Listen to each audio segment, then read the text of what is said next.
जय हिंद। नमस्कार साथियों, कैसे हैं आप सभी लोग। उम्मीद करते हैं कि आप सभी लोग अच्छे होंगे। और साथियों, आप सभी लोग की जो तैयारी है बिल्कुल अच्छी तरीके से चल रही होगी। तो साथियों, आज के इस क्लास में जो है साथियों झारखंड जेईटी के जो एग्जाम है उनके लिए साथियों आज के इस क्लास में टॉप मोस्ट इंपॉर्टेंट क्वेश्चन को देखने वाले हैं। और साथियों, जिन भी साथियों का पेपर 29 मार्च को है साथियों, उनके लिए ये क्लास साथियों रामबाण क्लास साबित हो सकते हैं। तो आप इस क्लास को बिल्कुल अच्छी तरीके से लास्ट तक देखिएगा, क्योंकि ये साथियों झारखंड जेईटी में जिस लेवल के क्वेश्चन साथियों पूछे जाते हैं बिल्कुल उसी पैटर्न पे क्वेश्चन करा रहे हैं। और 100% जो है आपके एग्जाम में यहाँ से क्वेश्चन आपको देखने को मिलेंगे। तो चलिए क्लास को स्टार्ट करते हैं। उनसे पहले यदि आप इस चैनल पे पहली बार जुड़े होंगे तो आप इस चैनल को सब्सक्राइब कर लीजिएगा। और सब्सक्राइब करके आप ऑल नोटिफिकेशन को ऑल पे दबा के जुड़ जाइएगा, जिससे कि जब भी कोई नई क्लास हो सबसे पहले क्लास का नोटिफिकेशन जो है आपके पास पहुंच सके। तो आप इस चैनल को सब्सक्राइब कर लीजिए, साथ ही साथ आप जो है इस क्लास को भी लाइक जरूर कर लीजिएगा। तो चलिए क्लास को स्टार्ट करते हैं और देखिएगा क्वेश्चन क्या पूछा है। क्वेश्चन पूछा गया है कि भारत में उच्च शिक्षा के विकास हेतु गठित प्रथम आयोग कौन सा था। चलिए बताइएगा। ये सभी क्वेश्चन काफी इंपॉर्टेंट और सिलेक्टेड क्वेश्चन है, जो कि आपके एग्जाम में 100% जो है ये सभी क्वेश्चन आपको पूछे जाएंगे और बताएंगे कि भारत में उच्च शिक्षा के विकास हेतु गठित प्रथम आयोग कौन सा था। तो याद रख लीजिएगा, यहाँ पे इस क्वेश्चन का सही जवाब राधा कृष्ण आयोग हो जाएंगे। ऑप्शन ए यहाँ पे आप लगा रहे हैं तो सही जवाब है। चलिए अगला क्वेश्चन देखिएगा। और क्वेश्चन क्या दिया गया है कि राष्ट्रीय शिक्षा नीति 2020 के अनुसार उच्च शिक्षा में सकल नामांकन अनुपात को 2035 तक जो है कितना करने का लक्ष्य है। चलिए बताइएगा कि राष्ट्रीय शिक्षा नीति 2020 के अनुसार उच्च शिक्षा में सकल नामांकन अनुपात को 2035 तक कितना करने का लक्ष्य है। तो आप याद रख लीजिएगा, ये करने का लक्ष्य है 50%। ऑप्शन सी यहाँ पे सही जवाब है 50%। चलिए अगला क्वेश्चन देखिएगा। और क्वेश्चन क्या दिया गया आपका। क्वेश्चन दिया गया कि विश्वविद्यालय अनुदान आयोग की स्थापना जो ये किस वर्ष हुई थी। तो विश्वविद्यालय अनुदान आयोग की स्थापना किस वर्ष हुई थी। तो याद रख लीजिएगा, इनकी स्थापना 1956 में होती है। ऑप्शन बी यहाँ पे सही जवाब होगा। चलिए अगला क्वेश्चन देखेंगे। और क्वेश्चन क्या है कि उच्च शिक्षा के क्षेत्र में रैंकिंग के लिए किस संस्था द्वारा NIRF की स्थापना की गई। चलिए बताएंगे कि उच्च शिक्षा के क्षेत्र में रैंकिंग के लिए किस संस्था द्वारा NIRF की स्थापना की गई। तो याद रख लेंगे, यहां पे इस क्वेश्चन का सही जवाब ऑप्शन सी हो जाएंगे MHRD। ऑप्शन सी सही जवाब है।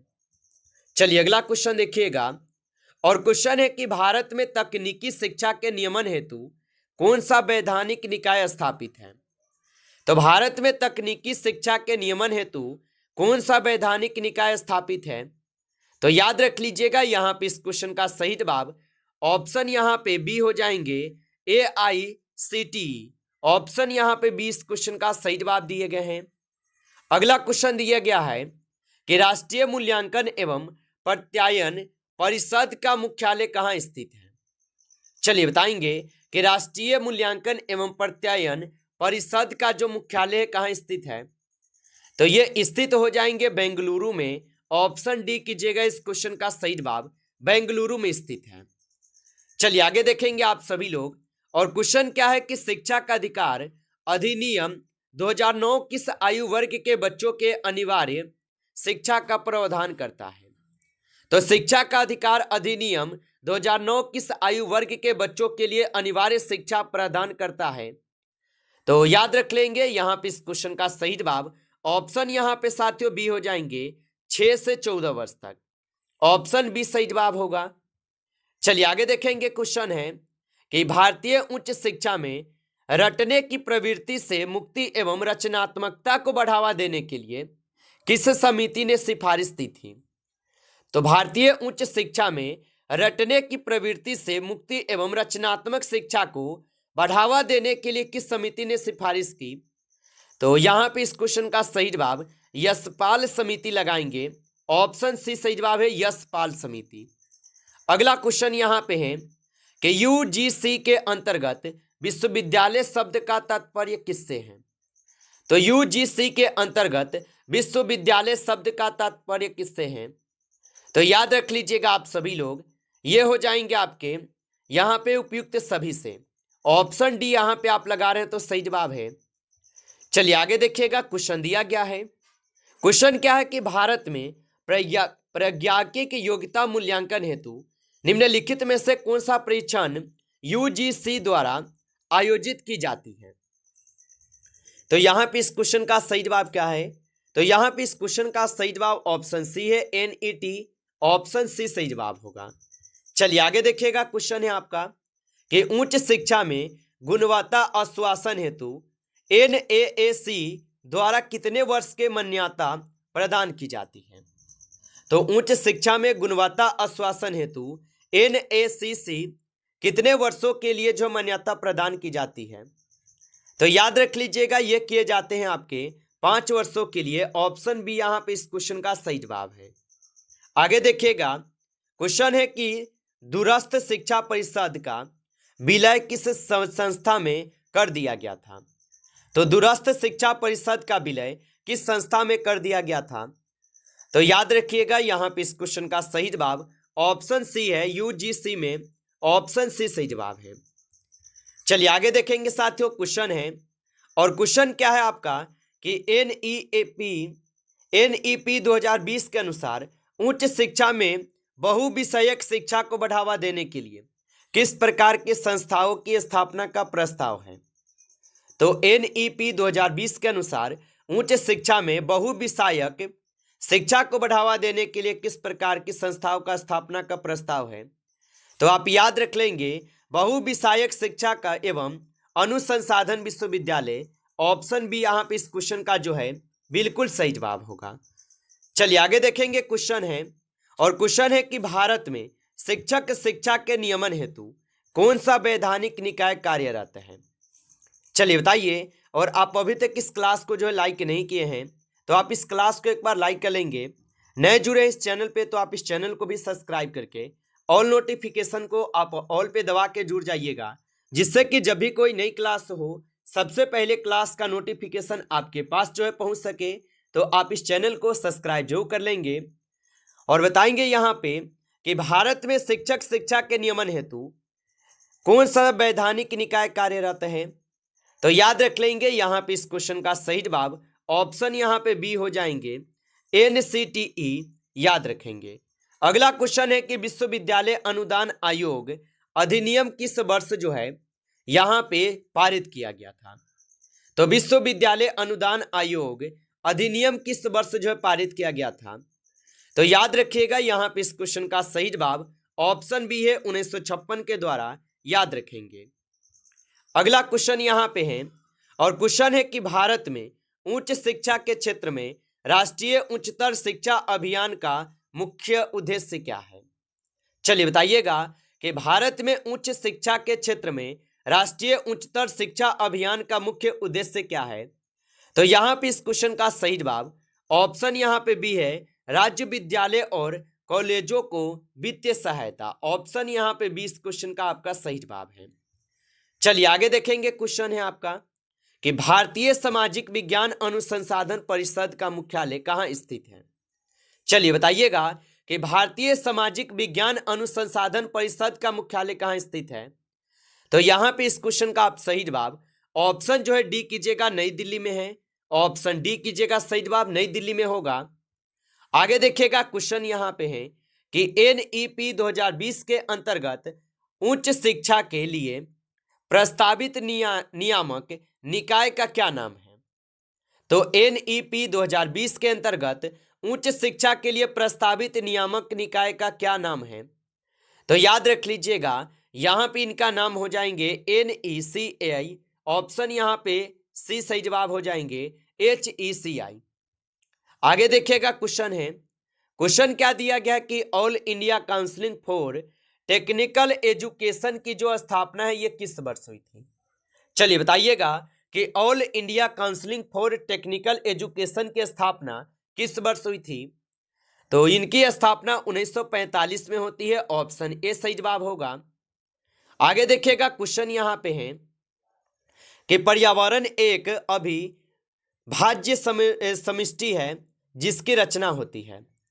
तो पर्यावरण एक अविभाज्य समष्टि है जिसकी रचना हुई, तो जिसकी रचना जो है भौतिक, जैविक एवं सांस्कृतिक तत्वों के पारस्परिक क्रियाशील तंत्रों से हुआ है। ऑप्शन डी यहाँ पे सही जवाब हो जाएगा। चलिए आगे देखिएगा, क्वेश्चन क्या है। क्वेश्चन दिया गया है कि चिपको आंदोलन का नेतृत्व पहली बार किसके द्वारा जो है किया गया था। तो चिपको आंदोलन का जो नेतृत्व है पहली बार किसके द्वारा किया गया, तो याद रखिएगा ये किए गए थे आपके किसके द्वारा, तो गौरा देवी के द्वारा। ऑप्शन सी सही जवाब है, याद रखेंगे। अगला क्वेश्चन यहां पे है, क्वेश्चन है कि विश्व पर्यावरण दिवस कब मनाया जाता है। चलिए लगाइएगा आंसर क्या होगा कि विश्व पर्यावरण दिवस कब मनाया जाता है। तो विश्व पर्यावरण दिवस जो है 5 जून को मनाई जाती है। ऑप्शन बी सही जवाब है, 5 जून को मनाई जाती है। अगला क्वेश्चन यहां पे है कि खाद्य श्रृंखला के माध्यम से विषाक्त रसायनों की सांद्रता में वृद्धि की प्रक्रिया क्या कहलाती है। तो खाद्य श्रृंखला के माध्यम से विषाक्त रसायनों की सांद्रता में वृद्धि की प्रक्रिया क्या कहलाती है। तो यहाँ पे इस क्वेश्चन का आप सही जवाब जो है ऑप्शन यहाँ पे बी करेंगे, जैव आवर्धन कहलाते हैं। ऑप्शन यहाँ पे बी सही जवाब है, जैव आवर्धन कहलाते हैं। अगला क्वेश्चन यहाँ पे है कि पर्यावरण संरक्षण हेतु संयुक्त राष्ट्र संघ द्वारा प्रथम मानव पर्यावरण सम्मेलन कहाँ हुआ था। तो पर्यावरण संरक्षण हेतु संयुक्त राष्ट्र संघ द्वारा प्रथम मानव पर्यावरण सम्मेलन कहाँ हुआ था। तो याद रखिएगा यहाँ पे इस क्वेश्चन का सही जवाब ऑप्शन बी है, स्टॉकहोम में। ऑप्शन बी कीजिएगा सही जवाब। अगला क्वेश्चन यहाँ पे है कि पारिस्थितिकी शब्द का प्रयोग सर्वप्रथम किस वैज्ञानिक ने किया था। तो पारिस्थितिकी शब्द का प्रयोग सर्वप्रथम किस वैज्ञानिक ने किया था।